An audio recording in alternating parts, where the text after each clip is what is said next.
আরে জিবরাইলের কত পাওয়ার জানেন? ওই জিবরাইলকে আমার নবী বলে, জিবরাইল তোমার পাওয়ার কেমন? জিবরাইল কয়, ইয়া রাসূলুল্লাহ, ইয়া হাবিবাল্লাহ, আপনি জানেন আমি জিবরাইলের দেহটা যদি পা গুলা জমিনের মধ্যে থাকে, মাথাটা আসমানে থাকে, বলেন সুবহানাল্লাহ।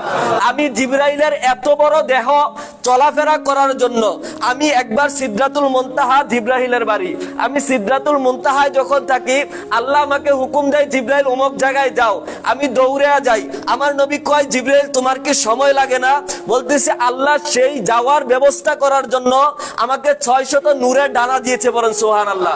সেই 600 নূরের ডানা, এক একটা ডানা যখন জিবরাইল বাড়ি দেয়, 500 বছরের রাস্তা যায়, বলেন সুবহানাল্লাহ। আপনি আমি 500 বছরটা হায়াতি পাই না। 500 বছর যাইতে কতক্ষণ সময়? একটা ডানা যদি বাড়ি দেয়, 500 বছরের রাস্তা পর্যন্ত যাওয়া যায়। জিবরাইলকে আমার নবী প্রশ্ন করে, মুহাব্বতের প্রশ্ন চলতেছে জিবরাইলের সাথে। আমার নবী জানে কি জানে না জিবরাইলের খবর? আরে ওই জিবরাইলের খবরের পূর্বের খবর আমার নবী জানে। তারপরও জিবরাইলকে বলতেছে, ও জিবরাইল, খুশি করতেছে, জিবরাইলের সাথে প্রেমের আলাপ করতেছে। এখন জিবরাইলের সুনাম বলতে গিয়ে মুস্তাফার সামনে খুশি হইতেছে যে আমি আমার সম্পর্কে রসুলকে বর্ণনা দিচ্ছি। এখন বলতেছে, ও জিবরাইল, তোমার যে 600 ডানা, কখনো কি এমন হয়েছে একটা ডানা যদি বাড়ি দাও তুমি 500 বছরের রাস্তা যাও, বলেন সুবহানাল্লাহ। এমন কি কখনো হয়েছে জিবরাইল যে তুমি 600 ডানা একসাথে বাড়ি দিছো? একসাথে যদি 600 ডানা বাড়ি দেয়, তাইলে জিবরাইল কত 100 বছরের রাস্তা যাইতে পারবে? জিবরাইল ডাক দিয়ে বলে, ইয়া রাসূলুল্লাহ, আমি মাত্র 3 বার এই 600 ডানা বাড়ি দিছি, বলেন সুবহানাল্লাহ। ইয়া রাসূলুল্লাহ, ইয়া হাবিবাল্লাহ, কখন জানেননি আমি আমার 600 ডানাকে একসাথে বাড়ি দিয়েছি? সর্বপ্রথম আমি আমার 600 ডানাকে একসাথে বাড়ি দিয়েছি আমার আল্লাহ যখন ইউসুফ নবীকে সৃষ্টি করলো।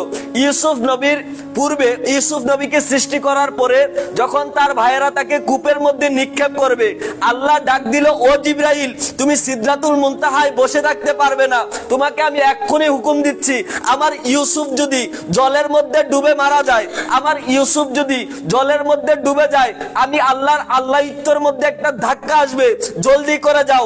জিবরাইল বলে, ওই দিন আল্লাহ এত জোরে ধমক দিয়েছে, আমি সাথে সাথে আমার 600 ডানা বাড়ি দিয়ে ইউসুফ নবীকে জলে পড়ার পূর্বেই কোলে নিয়েছি, বলেন সুবহানাল্লাহ।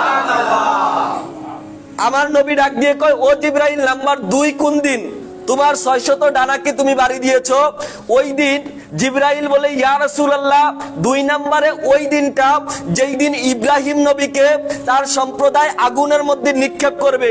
আল্লাহ ডাক দিল, যে ইব্রাহিম আমি আল্লাহর প্রেমে দিওয়ানা হয়েছে, আমি আল্লাহর প্রেমে মাস্তানা হয়েছে, ওই ইব্রাহিম যদি নমরুদের আগুনের ভিতরে জ্বলে, আল্লাহই তো থাকবে।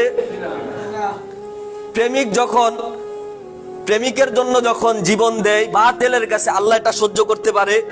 আল্লাহ এটা সহ্য করবে না।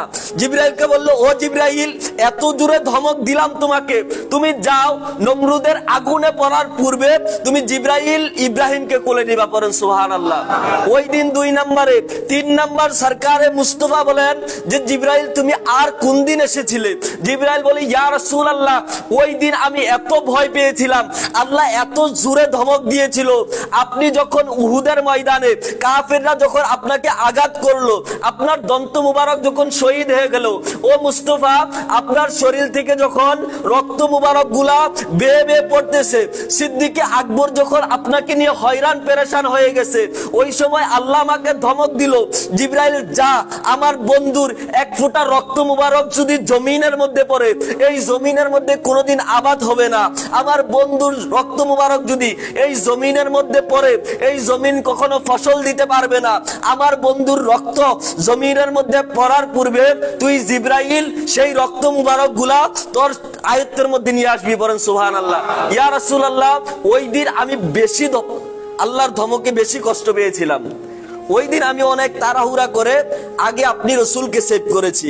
আপনি রসুলকে কোলে নিয়ে আমি উহুদ পাহাড়ের পিছনে গিয়ে ওই দিন বলেছিলাম যে, ইয়া রাসূলুল্লাহ, আমি এত জোরে ধমক খেয়েছিলাম আল্লাহর কাছে, আমি ওই দিন জিদ করে বলেছিলাম, আপনি নবী একবার হুকুম দেন, আমি জিবরাইলের এত ক্ষমতা আল্লাহ দিয়েছে, আপনি যদি একবার বলেন, ও জিবরাইল, ধ্বংস করে দাও উহুদবাসীকে, আমি উহুদ পাহাড় তাদের উপরে নিক্ষেপ করবো, পড়েন আল্লাহু আকবার।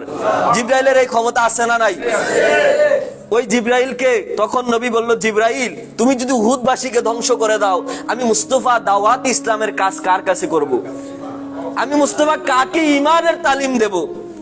আল্লামা রিজভী শাহ হুজুর কেবলা মায়ের খেয়েছে তখন, কিন্তু বাতিলের বিরুদ্ধে কোনো অ্যাকশন নেয় নাই। এটাই তো নবীদের থেকে ওলিদের শিক্ষা। পড়েন না সুবহানাল্লাহ।